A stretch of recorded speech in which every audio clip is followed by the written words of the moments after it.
صحیح. میاں محمد نواز شریف صاحب، ان کا ذکر کرنا بنتا ہے. میاں محمد نواز شریف صاحب لندن سے اس پورے پہ آن بورڈ نہیں تھے. یہ جو کل ہوا ہے اس پہ آن بورڈ نہیں تھے. البتہ انہیں گارنٹی دلائی گئی تھی ایک فریق کی طرف سے، سیاسی فریق کی طرف سے، کہ آپ فکر نہ کریں، معاملات حل ہو جائیں گے.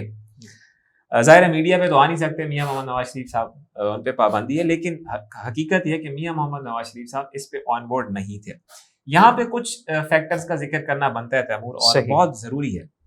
17 جولائی کی شام جب نتائج آنا شروع ہوئے اور نظر آ رہا تھا کہ پاکستان تحریک انصاف سبقت لے کے جا رہی ہے، اس وقت مریم نواز صاحبہ کا ٹویٹ آنا کہ ہم شکست کو تسلیم کرتے ہیں کھلے دل کے ساتھ، یہ پہلا کنسرن تھا میرے لیے کہ کیا کوئی نئی چیز تیار ہو رہی ہے. خیر اس ٹائم ہم رکے. پھر اگلے روز رانا ثناء اللہ صاحب نے اسٹیٹمنٹ دی کہ پرویز الہی صاحب کو زیادہ خوش ہونے کی ضرورت نہیں ہے. 5 اراکین کے یہاں سے وہاں جانے میں، یہاں 10 کا فرق آیا، دیر نہیں لگتی. 5 اراکین کے یہاں سے وہاں جانے میں دیر نہیں لگتی، اور اگر ایسا ہوا تو پرویز الہی صاحب دیکھتے رہ جائیں گے. یہ ان کے الفاظ ہیں. پھر تیمور ایک اور چیز جو کہ اب سے 2-3 ماہ پہلے ہوئی ہے، اپریل 3-3.25 ماہ پہلے ہوئی ہے. اپریل سے جب یہ ووٹ آف نو کانفیڈنس آیا، اس سے پہلے سندھ ہاؤس میں ایک ایپیسوڈ ہوا تھا، بہت سے لوگوں کو یاد ہوگا، جو رشوت ستانی کا ایک بازار گرم تھا. وہ بھی کہیں نہ کہیں اس پورے چیز میں فٹ ان ہوتا ہے. کس طرح کہ بہت سے لوگ وہی ہیں اس پکچر میں جو کہ سندھ ہاؤس میں انوالوڈ تھے اس پوری رشوت ستانی کے باب میں.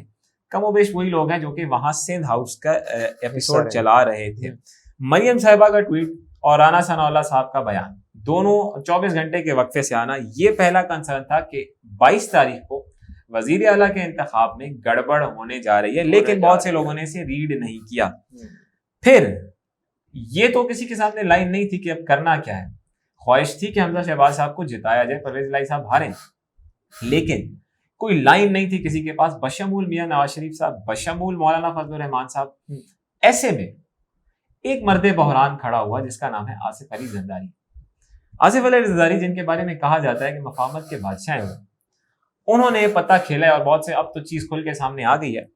لیکن اس بحران میں جہاں بہت سے لوگ، کیا آپ سمجھتے ہیں زرداری سب پہ بھاری؟ زرداری سب پہ بھاری ہے، پولیٹیکلی سب پہ بھاری ہے، لیکن اس کے دورست نتائج ہوں گے اور زرداری صاحب کے لیے اس میں مشکل ہوگی. اس سیگمنٹ کو کنکلوڈ کرتے ہوئے اس پہ ہم بات کرتے ہیں. لیکن مرد بحران آصف زرداری نے یہ جال بچھایا.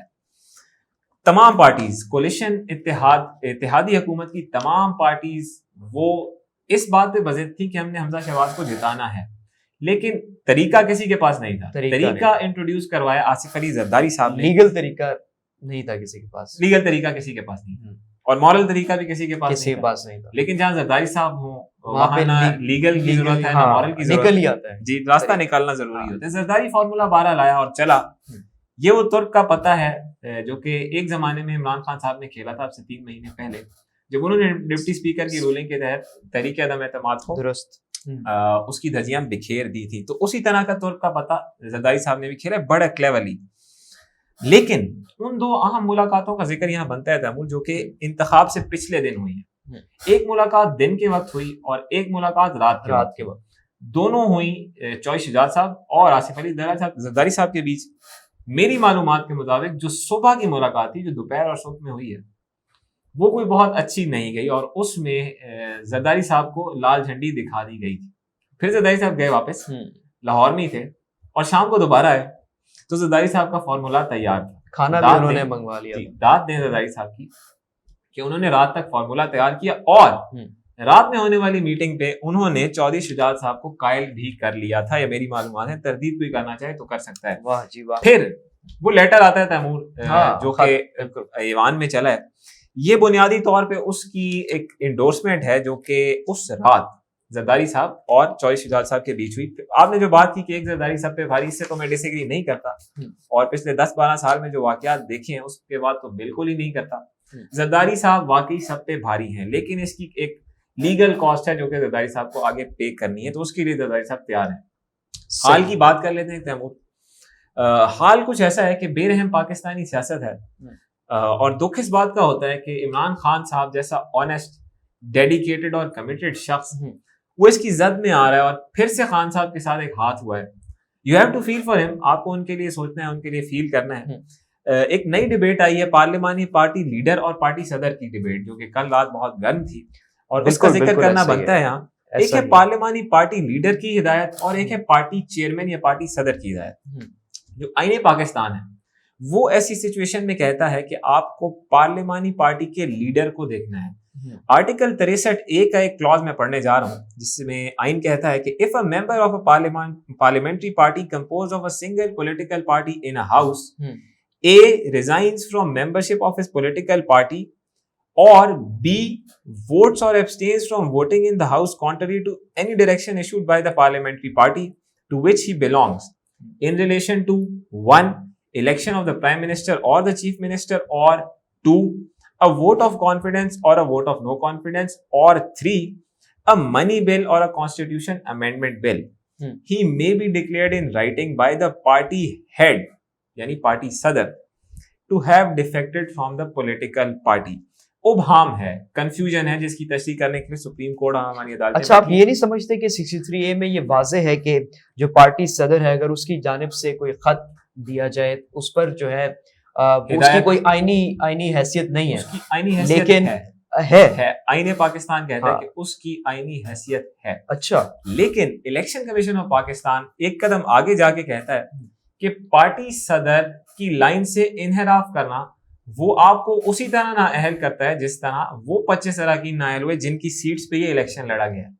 تو یہ ایک بڑا باریک آئینی پہلو ہے جسے ہماری عدالتوں نے سالو کرنا ہے اور یقیناً کریں گی. تو آپ کے مطابق یہ جو رولنگ دی گئی یہ آئینی ہے اور اس میں کوئی آئین پاکستان کے مطابق اس کی اجازت ہے اور خاص طور پہ اس فیصلے الیکشن کمیشن آف پاکستان کے اس فیصلے کی روشنی میں جو کہ اب سے 1 ماہ پہلے آیا تھا جس میں نااہل قرار دیا تھا ان 25 منحرف اراکین کو. تو خان صاحب زد میں اس کی دکھ اس بات کا ہے کہ خان صاحب جیسا آنیسٹ آدمی اس کی زد میں ہے، لیکن بہت سے لوگوں کے ذہن میں یہ سوال ہے کہ کیا معاملات حل ہو گئے ہیں. میرا ناقص تجزیہ ہے کہ نہیں، یہ ایک نئے بحران کو جنم دے رہے ہیں، ایک نیا گھمسان کا رن ہے جو کہ یہاں پڑنے والا ہے اور اس سے جلد یا بدیر ہمیں حل کرنا ہے. لیکن کوئی بھی بات اس وقت حتمیت کے ساتھ اس لیے نہیں کہی جا سکتی کیونکہ عدالتیں یہاں بیٹھی ہیں اور ایک لمبا پروسیجر ہے جو کہ عدالتوں میں چلنا ہے. عدالتوں سے متعلق میرا آپ سے سوال ہے اور بڑا معصومانہ سا سوال ہے کہ اپریل میں جو ہے وہ سپریم کورٹ کھل جاتی ہے اور اسی طرح کے واقعات رونما ہوتے ہوئے دکھائی دیتے ہیں، لیکن کل جو 22 جولائی کو واقعہ ہوا اس میں ہمیں سپریم کورٹ نہ کھلتے ہوئے دکھائی دے رہی ہے. مانا کہ انہوں نے درخواست ایکسیپٹ کر لی ہے، رجسٹری، ہاں بالکل، ریکویسٹ ایکسیپٹ لیکن سپریم کورٹ کیوں نہیں کھلی؟ یہ اس پہ آپ تھوڑا اس کا جواب وہ کون تھا میں ڈھونڈیے گا وہ ہم کر چکے ہیں. اس کا جواب وہاں ہے اور بڑا مفصل جواب ہے کہ وہ کون تھا جو اس رات سارے احکامات دے رہا تھا. یقیناً اب بھی دے رہا ہوتا تو عدالت کھلتی، لیکن رجسٹری بہرحال کھلی تھی. مستقبل کے حوالے سے کچھ بات کر لیتے ہیں جی. باوجود اس کے کہ ایک تماچا ہے آپ کے پورے سیاسی نظام پہ، آپ کے پورے سماج پہ کہ اس طرح کے واقعات رونما ہو رہے ہیں، لیکن اگر سوال پوچھے مجھ سے کوئی کہ اس پورے میں نیٹ گینر کون ہے، صحیح، اس میں سب سے زیادہ فائدہ کس نے لیا، چھوڑیں آپ نتائج کو، چھوڑیں آپ اس کو کہ کون جیتا ہے، کون شکست سے دوچار ہوا ہے، اگر ان دا لارجر کینوس اس میں کوئی جیتا ہے تو وہ ہے عمران خان صاحب. اس طرح کہ وہ جو بیانیہ خان صاحب پچھلے 8-10 سال سے بنا رہے ہیں کہ سارے چور اکٹھے ہیں اور میں ایک طرف ہوں، اس واقعے نے ایک بار پھر سے اس پہ مہر ثبت کی ہے، اس بیانیے کو سبسٹینشیٹ کیا ہے کہ خان صاحب کا جو بیانیہ تھا کہ میں اکیلا ہوں اور یہ سارا کرپٹ ٹولہ جن کے خلاف میں، گو کہ اس میں اور بھی بہت سے لوگ شامل ہو گئے جن کی توقع نہیں تھی، لیکن خان صاحب کا بیانیہ وہ ایک بار پھر بکنے لگ گیا. آپ دیکھیں کل خان صاحب کے کہے بغیر، کہنے سے پہلے لوگ سڑکوں پہ نکلے ہیں، فیصل آباد، لاہور، ایون سندھ میں نکلے ہیں لوگ. پھر خان صاحب نے دوبارہ کال دی کہ آپ سڑکوں پہ آئیں، تو یہ خان صاحب کے لیے پلس ہے. لیکن اس محاذ پہ شکست ہوئی ہے مگر ان دا لارجر کینوس خان صاحب کی آپ صحیح کہہ رہے ہو. نہیں بالکل بیانیہ جو ہے وہ بک رہا ہے اور عوام جو اس بیانیے کو ایکسیپٹ بھی کر رہی ہے، لیکن آپ دیکھیں کہ یہ پی ایم ایل این اور ان کی جو اتحادی جماعتیں ہیں ان کی جانب سے یہ جو فیصلے کیے جا رہے ہیں، یہ طور طریقے استعمال کیے جا رہے ہیں، کوئی امپلیمنٹیشن دکھائی نہیں دے رہی پراپر. جو عمران خان صاحب جو کہہ رہے ہیں ان کو جو ہے وہ کہتے ہیں ان کے برعکس ان کو دیکھنا پڑتا ہے. لاجیکل سوال اٹھایا تھا، اس کی وجہ یہ ہے کہ خان صاحب اس سسٹم میں مس فٹ ہیں. خان صاحب اس کرپٹ سسٹم میں وہ جگہ نہیں بنا سکتے جو کہ ان جیسے شخص کی ہونی چاہیے. بن پائے گی یا نہیں بن پائے گی؟ خان صاحب کی اگلے سسٹم میں جگہ ہے. ایک مضبوط جگہ ہے, ایک مضبوط سسٹم میں جگہ ہے, اور جاتے جاتے آپ کو خبر بھی دیتے ہیں بریک سے پہلے, لیکن خان صاحب کے اگلے سسٹم میں جگہ ہے. ایک اور سوال ہے ان لوگوں کے ذہن میں, وہ یہ ہے کہ آصف علی زرداری صاحب نے یہ سب کیا کیوں ہے؟ کیا آصف زرداری صاحب اتنے خیر خواہ ہیں مسلم لیگ نواز کے کہ حمزہ شہباز کو جتائیں گے؟ نہیں, اصل مفاد ہے اپنا. اور آپ کو یہ جان کے بڑا حیرت ہوگی کہ وہ مفاد کیا ہے جس کے تحت آصف علی زرداری صاحب نے یہ ترک کا پتہ کھیلا ہے, یہ جال بچھایا ہے. وہ کوویٹڈ پوزیشن جس کے لیے آصف زرداری صاحب یہ کر رہے ہیں وہ ہے صدر پاکستان کی پوزیشن. اچھا, صدارت کے منصب پہ آصف علی زرداری صاحب کی نظر ہے, اور اس دن سے ہے جس دن سے عدم اعتماد کامیاب ہوئی ہے. اس کے ساتھ ساتھ ایک اور چیز ہے جو کہ زرداری صاحب نے ایسا کرنے سے سیکیور کیا, اور وہ ہے ان کا صوبہ سندھ. سندھ میں اپنی حکومت پنجاب میں لوگوں کو انگراس کر کے کس خوبصورتی سے زرداری صاحب نے بچائی ہے, اس پہ ان کو داد دینی بنتی ہے. لیکن بھی جو بلدیاتی انتخابات ہیں وہ تو آگے ملتوی کر لیے گئے. ایسی صدارت کے منصب پہ آصف علی زرداری صاحب کی نظر ہے. اور جاتے جاتے کچھ خبریں آپ کو دیتے ہیں تیمور. پہلی خبر یہ ہے کہ عارف علوی صاحب اب تیاری کریں, کیونکہ عارف علوی صاحب کے خلاف اگلے چند دنوں میں محاذ گرم ہونے جا رہا ہے. کیونکہ وہ آصف زرداری جس نے چند دنوں میں یہ جال بچھایا, وہ اگلے چند دنوں میں عارف علوی صاحب کے مواخذے کی تیاری کرنے جا رہے ہیں. آصف علی زرداری صاحب بمقابلہ عارف علوی اگلا پاکستانی سیاست کا محاذ ہے. یاد رہے کہ اگر ان کی امپیچمنٹ ہوتی ہے, انہیں ہٹایا جاتا ہے, تو وہ صوبائی ایوانوں سے ہونی ہے, اور اس میں آصف زرداری صاحب کا رول بنتا ہے. صحیح. دوسری بات تیمور, سندھ ہاؤس کا میں نے ذکر کیا ابتدائی مراحل میں. سندھ ہاؤس میں جو رشوت کا بازار لگا ہے اب سے 2-3 ماہ پہلے, عدم اعتماد کی تحریک سے پہلے, اس پہ پراپر کیس سامنے آنے والا ہے اگلے چند دنوں میں. ایک ایک چیز جو کہ ان دنوں ہوئی ہے, جتنا پیسہ دیا گیا, جس شخص کو دیا گیا ہے, کس طرح لائلٹی سوئچ کروائی گئی ہیں, ایک ایک چیز وہ سندھ ہاؤس کیس میں سامنے آنی ہے. تو اس کے لیے بھی آصف علی زرداری صاحب تیاری کریں, اور دیگر لوگ بھی تیاری کریں. سیکنڈلی, ایک آخری بات کرنا چاہوں گا چند لمحات لے کے, کہ اس سب کے باوجود کہ خان صاحب آپ کو اس وقت ڈاؤن لگ رہے ہیں, بظاہر آپ کو لگ رہا ہے کہ خان صاحب مشکل میں ہیں, لیکن یہ سارے واقعات, دکھ ہوگا لوگوں کو سن کے, لیکن یہ سارے واقعات عمران خان صاحب کی 2/3 اکثریت کی راہیں ہموار کر رہے ہیں. اس جملے کو یہیں تک روکتا ہوں. عمران خان صاحب مستقبل میں 2/3 لینے کے لیے بہترین پوزیشن میں اگلے چند دنوں میں آنے جا رہے ہیں. سسٹم بہرحال پاکستان میں ایک کولیجن کورس پہ ہے, ایک ٹوٹل جیم کی پوزیشن میں ہے, اور عوام نے ایک بار پھر کل ہونے والے احتجاج کی صورت میں بتایا ہے کہ وہ اس سسٹم پہ عدم اعتماد کر چکے ہیں. صحیح. ناظرین, وزارت اعلیٰ کی جو لالچ ہے وہ اتنی زیادہ ہے کہ کسی کو پاکستان کا مفاد نظر نہیں آ رہا, سب کو اپنا مفاد دکھائی دے رہا ہے. کوئی یہ نہیں دیکھ رہا کہ ڈالر اس وقت کیسی اڑان پر ہے, اور اکانومی ہماری مستحکم ہے یا نہیں ہے, اس پر کوئی بات نہیں کر رہا. کسی کو جو ہے اس پر توجہ دینے کی ضرورت ہی نہیں ہے, کیونکہ سب اپنی لالچ میں اتنے ملوث ہیں کہ ان کو کچھ دکھائی نہیں دے رہا. اور پاکستان اسٹاک ایکسچینج کی اگر بات کی جائے تو اس کے بھی جو پوائنٹس ہیں وہ فلکچویٹ کیے جا رہے ہیں. اللہ رحم کرے پاکستان کا. بریک لیتے ہیں, بریک کے بعد واپس آتے ہیں.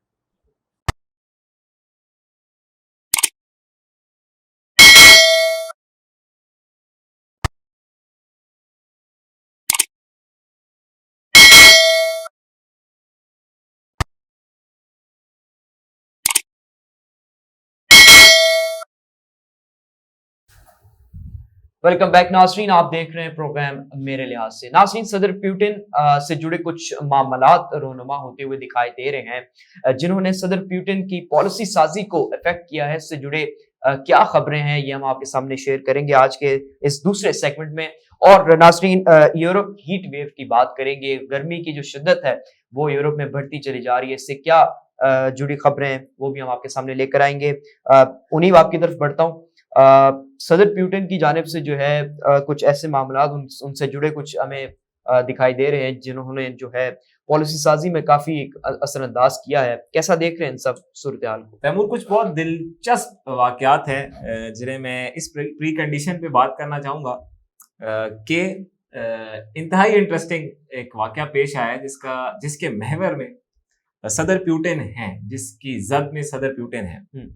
ایک بڑی کہاوت ہے مشہور سی, مجھے نہیں پتا اس میں کتنی صداقت ہے یا نہیں, لیکن کہا جاتا ہے کہ مرد کا دل یہ ایک بڑی خوبصورت چیز ہے اور اس کے دروازے ہمیشہ کھلے رہتے ہیں, سامنے والا کوئی بھی ہو لیکن اس کے دروازے کھلے رہتے ہیں. مرد کے دل کے متعلق یہ کہا جاتا ہے. اب یہ میں کیوں کہہ رہا ہوں اس پہ میں آتا ہوں, لیکن صدر پیوٹن کی بات کرتے ہیں. جی تیمور, اب سے 2 روز بعد ایک کتاب جس کے مصنف ہیں فلپ شارٹ, ایک صحافی ہیں جی, وہ ایک کتاب لکھ رہے ہیں جس کا نام ہے Putin his life and times. اس کی تصویر ہم اپنی سلائڈ پہ چلا رہے ہیں. ٹھیک ہے. اور اسے فلپ شارٹ نے لکھا ہے. یہ پیوٹن کی آغاز ابتدائی زندگی کو کور کرتی ہے, جو ان کے KGB کے دن ہیں جس میں کولڈ وار ایرا جسے کہا جاتا ہے اس کو کور کرتی ہے. پھر یورپ میں جس طرح صدر پیوٹن متحرک رہے ہیں بطور KGB امپلائی, بطور اسپائی, بطور جاسوس, اس کو کور کرتی ہے. پھر سوویت یونین کے ڈیزالو ہونے کے بعد رشیا بننے کی صورت میں فیڈرل سیکیورٹی سروس میں جو صدر پیوٹن کا رول رہا ہے جی, اس کو بھی کور کرتی ہے فلپ شارٹ کی یہ کتاب جس کا نام ہے Putin his life and Times.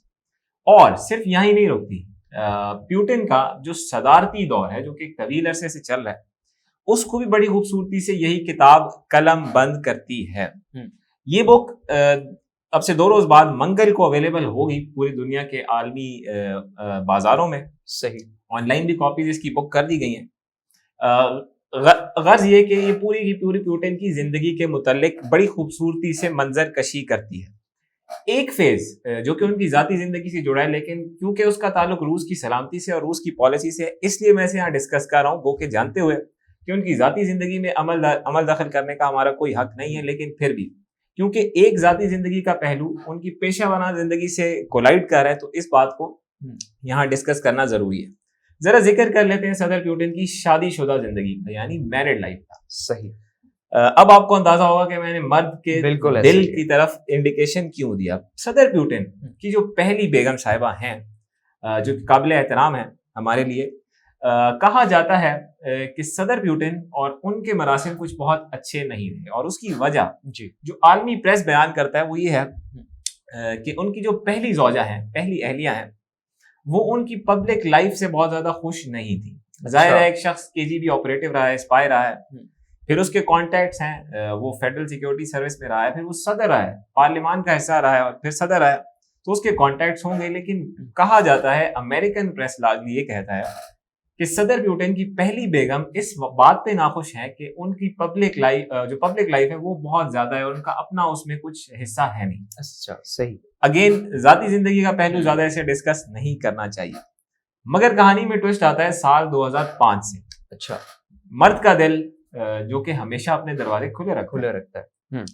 2005 میں صدر پیوٹن کے بیہیویئر میں ایک خاص قسم کا بدلاؤ پہلی بار نوٹ کیا گیا بقول فلپ شارٹ جو کہ اس کتاب کے مصنف ہیں.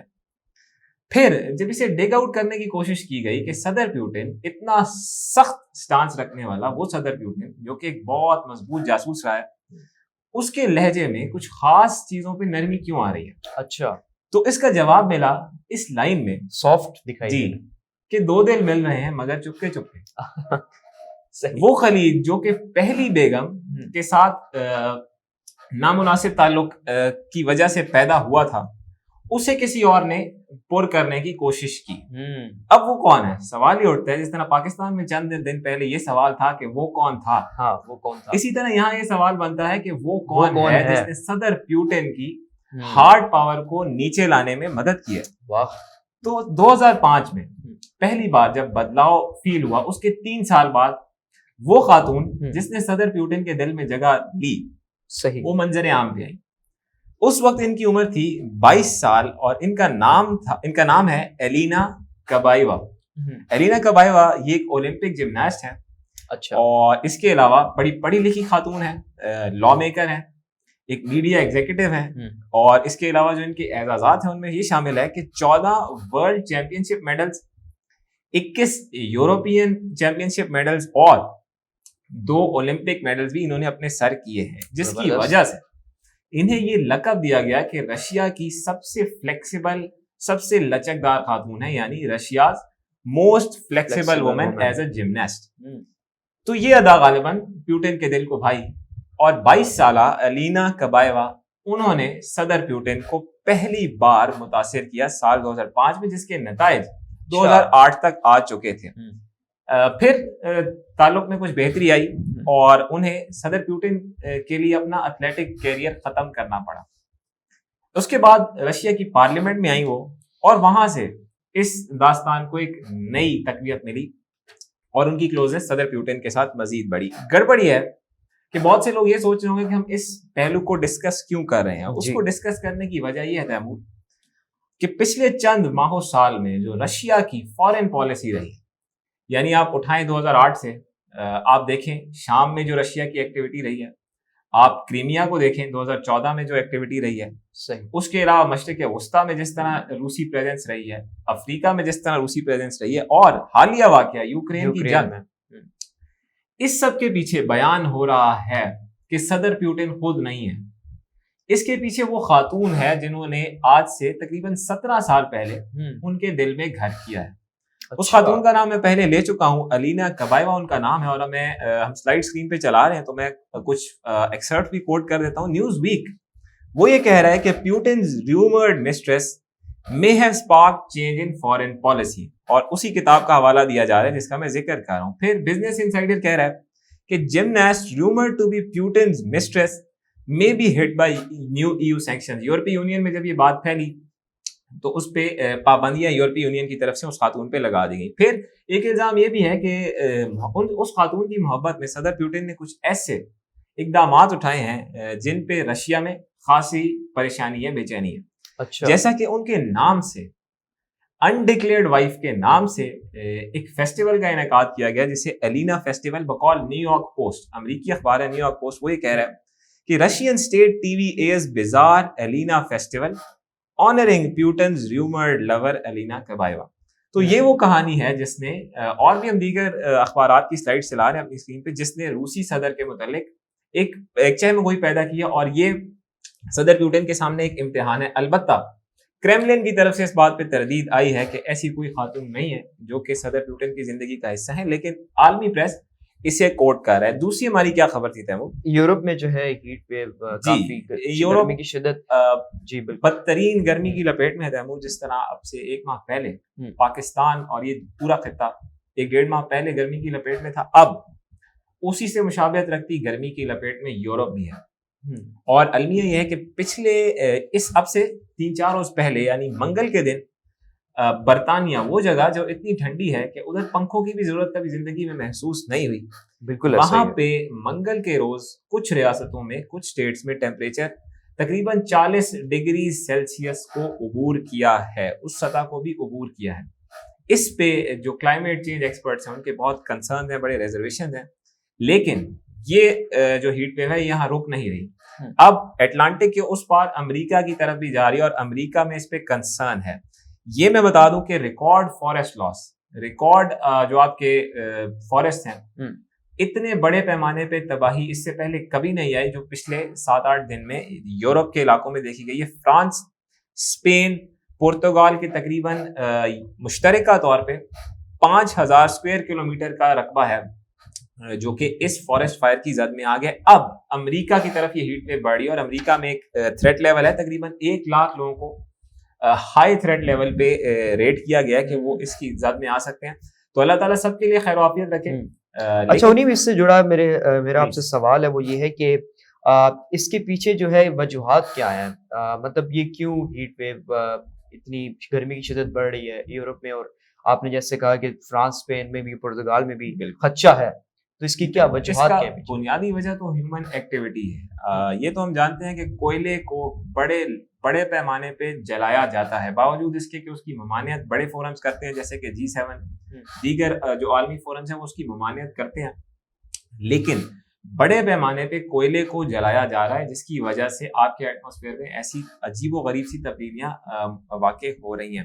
اور بھی دیگر چیزیں ہیں، آپ درخت خود بھی کاٹ رہے ہیں، اس کے علاوہ آپ کی بہت سی ایسی ایکٹیویٹیز ہیں، بہت سے عوامل ہیں، آپ ویجیٹیشن، ڈیفورسٹیشن ہے، آپ ہیبیٹیٹس کو نقصان پہنچا رہے ہیں، اوزون لیئر جو ہماری افیکٹ ہو رہی ہے، آپ کے ایئر کنڈیشننگ سسٹمز وہ بڑی حد تک اس میں کنٹریبیوٹ کرتے ہیں۔ ایک بڑا جامع موضوع ہے، اگر کوئی پڑھنا چاہے اس پہ تو پاکستان کا ایک بڑا نام ہے جنہیں ہم جانتے ہیں